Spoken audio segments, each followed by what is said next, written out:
तो आज हमारे पास राजस्थान के इतिहास से जुड़े कुछ बहुत ही दिलचस्प दस्तावेज हैं। हाँ, और ये बिजौलिया किसान आंदोलन के बारे में है, 1897 से 1941 तक। 44 साल, मतलब ये सोचने में भी अजीब लगता है। आज के जमाने में तो हमें हर चीज का नतीजा तुरंत चाहिए होता है। सही बात है। और यहाँ एक पूरी पीढ़ी ने सिर्फ इस उम्मीद में संघर्ष किया कि शायद उनके बच्चों का भविष्य बेहतर हो। ये धैर्य ही शायद इस आंदोलन की सबसे बड़ी, सबसे अनोखी बात थी। बिल्कुल। और ये सिर्फ एक विद्रोह नहीं था, ये भारत के सबसे लंबे, सबसे संगठित और जो सबसे जरूरी बात है, पूरी तरह से अहिंसक आंदोलनों में से एक था। तो चलिए इन दस्तावेजों में उतरते हैं और देखते हैं कि मेवाड़ की एक छोटी सी जागीर में जो ये चिंगारी उठी, वो इतनी बड़ी आग कैसे बन गई। हाँ, और हमारा मकसद सिर्फ तारीखें दोहराना नहीं है, बल्कि उस भावना को समझना है जिसने 44 साल तक इस आग को जलाए रखा। तो शुरुआत कहाँ से करें?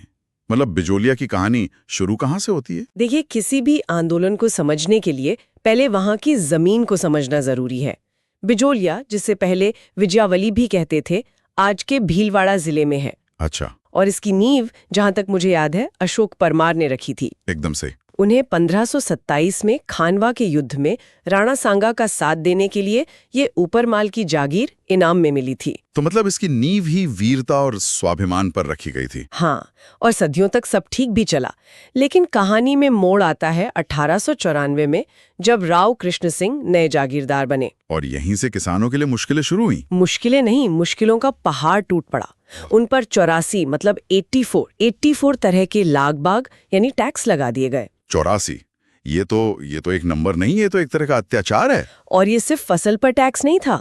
घर में आप धुआं निकलने के लिए चिमनी बना रहे हैं, उस पर टैक्स। बेटी की शादी हो रही है, उस पर टैक्स। और इसके ऊपर से बेगार, मतलब बिना मजदूरी के काम, वो तो अलग था ही। तो किसानों के पास बचा क्या होगा? अपनी उपज का आधा हिस्सा लगान में, फिर ये 84 टैक्स, फिर बेकार। कुछ नहीं। और इसी घुटन से पहली आवाज उठी।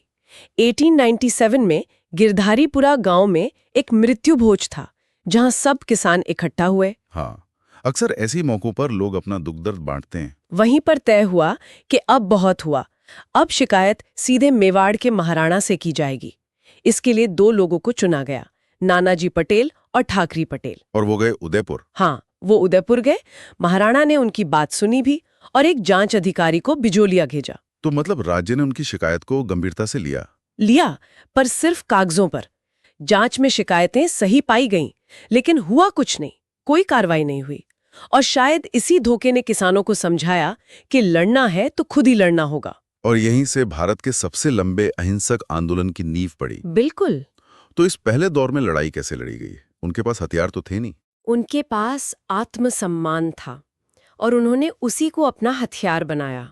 1903 में राव कृष्ण सिंह ने एक नया टैक्स लगाया, चवरी कर। चवरी कर? ये क्या था? मतलब हर व्यक्ति को अपनी बेटी की शादी पर ठिकाने को 5 रुपए देने होंगे। 5 रुपए? उस जमाने में शायद ये बड़ी रकम होगी, पर मुझे लगता है बात पैसे से ज्यादा इज्जत की थी, है ना? आपने बिल्कुल सही पकड़ा। ये एक आर्थिक बोझ से ज्यादा एक सामाजिक अपमान था। और किसानों का जवाब देखिए, उन्होंने कोई हिंसा नहीं की, कोई जुलूस नहीं निकाला। तो फिर क्या किया? उन्होंने कहा, ठीक है, हम अपनी बेटियों की शादी ही नहीं करेंगे। क्या? हाँ, 2 साल तक ऊपरमाल के इलाके में किसी किसान के घर शहनाई नहीं बजी। ये तो असाधारण है। अपने समाज के खिलाफ जाके इतना बड़ा फैसला लेना। और ये बहुत असरदार था। ठिकाने को समझ आ गया कि किसान अब दबने वाले नहीं हैं। आखिरकार कृष्ण सिंह को झुकना पड़ा और टैक्स वापस लेना पड़ा। ये उनकी पहली बड़ी जीत थी। नैतिक जीत। पर मुश्किलें खत्म नहीं हुईं। 1906 में नए जागीरदार पृथ्वी सिंह ने तलवार बंधाई कर लगा दिया, जो असल में उत्तराधिकार का शुल्क था, पर उसका बोझ भी किसानों पर ही डाल दिया। तो ऐसा लगता है कि जोश तो था, लेकिन एक संगठित नेतृत्व की कमी थी। और शायद यहीं पर साधु सीताराम दास की भूमिका शुरू होती है। एकदम सही।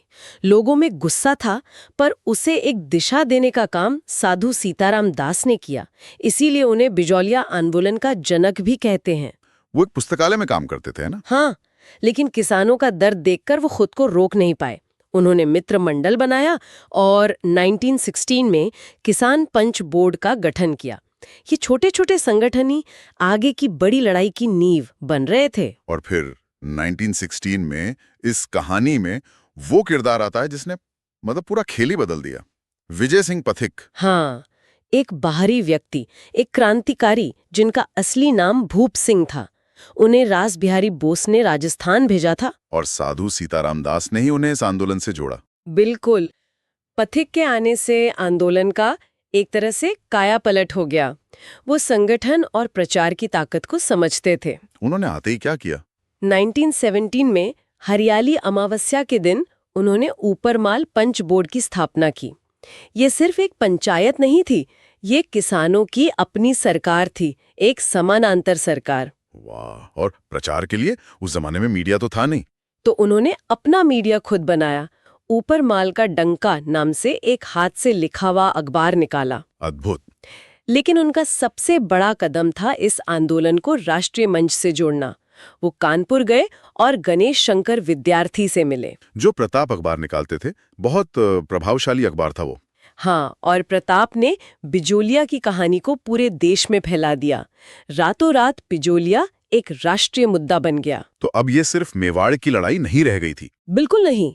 बाल गंगाधर तिलक ने अपने मराठा में लिखा, महात्मा गांधी तक बात पहुंची और उन्होंने अपने सचिव महादेव भाई देसाई को हालात का जायजा लेने बिजोलिया भेजा। मतलब अब दबाव बहुत बढ़ गया था ब्रिटिश सरकार पर भी। जबरदस्त। इतना कि 1922 में राजपूताना के एजीजी रॉबर्ट हॉलैंड खुद बिजोलिया आए।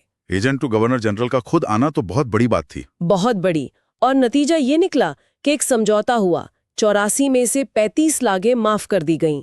ये आंदोलन के दूसरे चरण की एक बहुत बहुत बड़ी जीत थी। तो एक बड़ी जीत तो मिल गई, लेकिन जैसा कि अक्सर होता है, कागज पर हुए समझौते को जमीन पर उतारना शायद सबसे मुश्किल काम होता है। यहीं से कहानी में एक और मोड़ आता है। ठिकाने ने समझौते को लागू करने में आनाकानी शुरू कर दी और इसी बीच 1927 में कुछ मतभेदों के कारण विजय सिंह पथिक आंदोलन से अलग हो गए। ओह, ये तो बहुत बड़ा झटका था। मतलब जिस व्यक्ति ने आंदोलन को राष्ट्रीय पहचान दिलाई, वही अब साथ नहीं था। हाँ, एक नेतृत्व का खालीपन तो आया, लेकिन ये इस आंदोलन की खूबी है कि ये रुका नहीं। ये किसी एक व्यक्ति पर निर्भर नहीं था। तो फिर कमान किसने संभाली? गांधी जी ने इस बार जिम्मेदारी जमनालाल बजाज को दी और उनके साथ जुड़े माणिक्यलाल वर्मा और हरिभाव उपाध्याय जैसे जमीनी नेता। माणिक्यलाल वर्मा, जिन्होंने वो प्रसिद्ध गीत पंछीड़ा लिखा था। वही, वो गांव-गांव जाकर पंछीड़ा गाते थे और किसानों में एक नई जान फूंक देते थे। वो गीत आंदोलन का एंथम बन गया था। इस पूरे संघर्ष में जो 44 साल चला, महिलाओं की भूमिका भी बहुत अहम रही होगी। उनके बिना तो ये संभव ही नहीं था। निश्चित रूप से। और इस भागीदारी को एक संगठित रूप दिया माणिक्यलाल वर्मा की पत्नी नारायणी देवी वर्मा ने। अच्छा, उनके बारे में थोड़ा और बताइए। देखिए, वो सिर्फ एक नेता की पत्नी नहीं थी, वो खुद एक नेत्री थी। उन्होंने महिलाओं को इकट्ठा किया, उन्हें शिक्षित करने का काम किया, उनमें राजनीतिक चेतना जगाई। वो दूसरी महिलाओं के साथ मिलकर जेल भी गईं। ये जानना बहुत जरूरी है, क्योंकि अक्सर इतिहास के पन्नों में ऐसी कहानियां कहीं खो जाती हैं। बिल्कुल। उन्होंने बाद में भीलवाड़ा में महिला आश्रम भी बनाया। उनका योगदान बहुत बड़ा था। तो संघर्ष चलता रहा, किसानों ने अपनी जमीनें तक छोड़ दी, पर झुके नहीं। और आखिरकार वो दिन आया, 44 साल के इंतजार के बाद। हाँ, 1941 में। तब तक भारत का राजनीतिक माहौल भी बदल चुका था। मेवाड़ के नए प्रधानमंत्री बने सटे विजय राघवाचार्य, जो एक प्रगतिशील सोच के व्यक्ति थे। तो उन्होंने इस मामले को सुलझाया। उन्होंने फैसला किया कि इस पुराने विवाद को अब खत्म करना ही है। उन्होंने अपने राजस्व मंत्री डॉक्टर मोहन सिंह मेहता को बिजोलिया भेजा।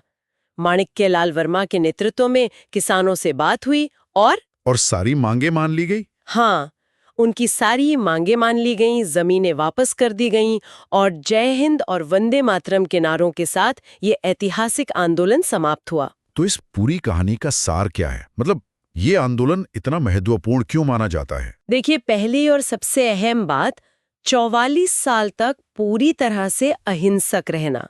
गांधी जी के राष्ट्रीय पटल पर आने से पहले बिजोलिया के किसान इसका सफल प्रयोग कर चुके थे। ये तो बहुत बड़ी बात है। दूसरी बात, ये राजस्थान का पहला संगठित किसान आंदोलन था। इसने बेगू, बूंदी जैसे कई और आंदोलनों को प्रेरणा दी। इसने किसानों में एक ऐसी राजनीतिक चेतना जगाई जो पहले कभी नहीं थी।